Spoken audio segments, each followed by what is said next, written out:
North Korea's successful test launch on July 12 of a nuclear-capable intercontinental ballistic missile equipped to penetrate U.S.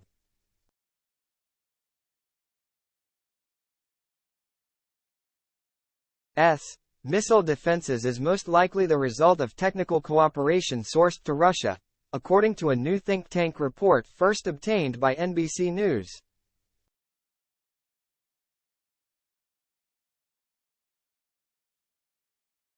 The HWASONG-18 missile's physical dimensions and its flight trajectory data appear nearly identical to those of Russia's Topol MICBM, says the report, authored by Theodore A.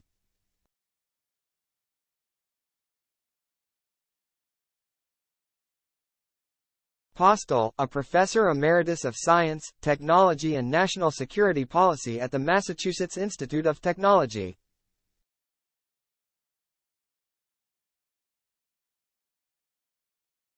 The report was written for Beyond Parallel, a project sponsored by the Center for Strategic and International Studies, a defense think tank.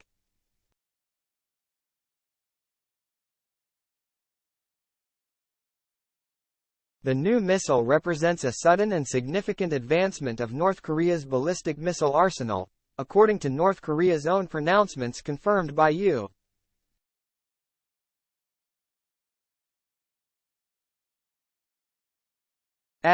officials. The rocket is solid-fueled, making it harder for Western intelligence to detect than liquid propellant ICBMs.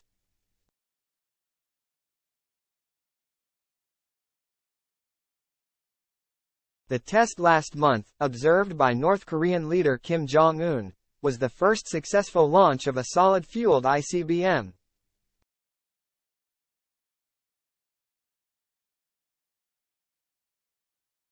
The test also demonstrated the HWASONG-18's ability to deliver multiple thermonuclear warheads as far as Washington, the report said, and deploy decoy canister countermeasures to evade U.S.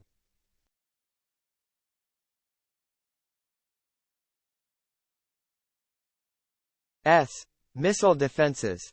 The sudden appearance of these advanced capabilities is difficult to explain without cooperation from the Russian government and its scientists, Postel wrote.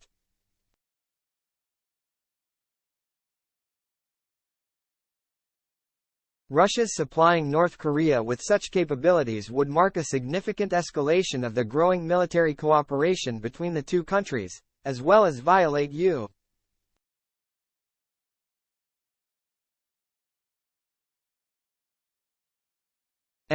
Security Council resolutions signed onto by Russia prohibiting support for North Korea's ballistic missile program.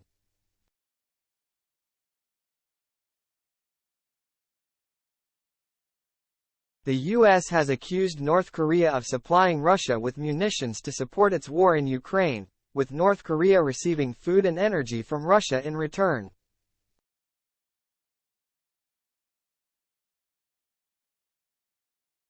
The Treasury Department announced new sanctions this week targeting 3 entities tied to a network trying to avoid U.S.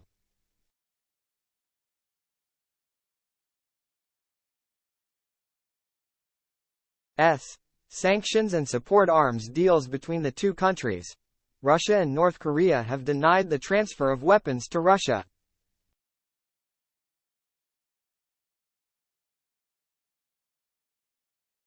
But the two countries, who historically have had friendly relations dating to the Cold War, have made no secret of their increasingly close military collaboration amid a heavy international sanctions regime.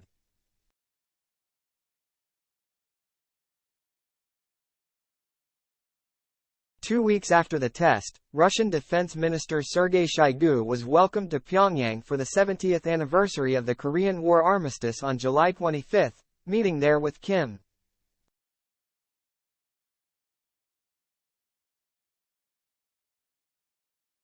Ahead of Shoigu's visit, the Russian Defense Ministry announced that the visit would help strengthen Russian-North Korean military ties.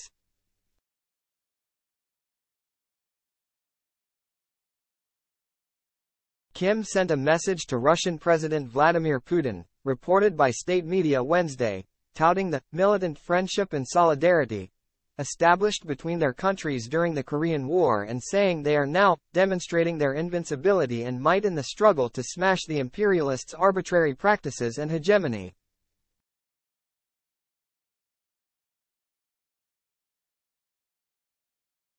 Historically, Russia has always been very transactional and opportunistic on the Korean peninsula, and they see an opportunity here, said Victor Cha, the Senior Vice President for Asia and Korea Chair at the Center for Strategic and International Studies.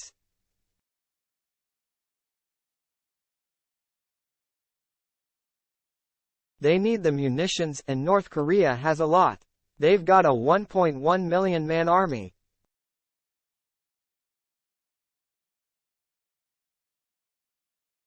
They've got a lot of munitions. And North Korea needs ballistic missiles, ballistic missile technology.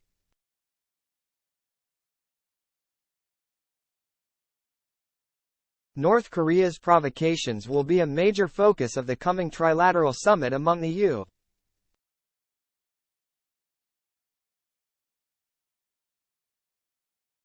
U.S., South Korea and Japan at the presidential retreat at Camp David, Maryland, along with China's aggressive actions in the region.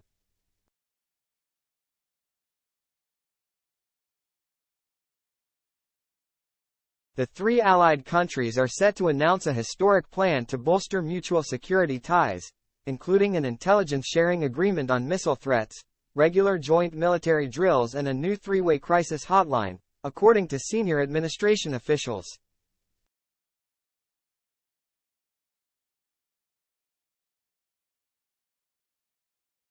Kim has ordered a sharp increase in North Korea's missile production. He toured major munitions factories this week.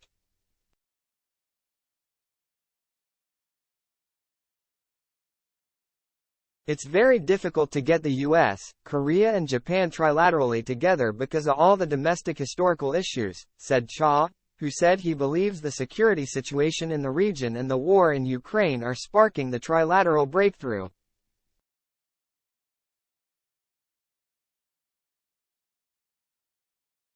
The war in Ukraine has changed everything.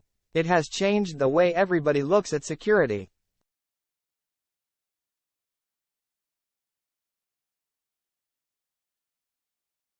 Quote,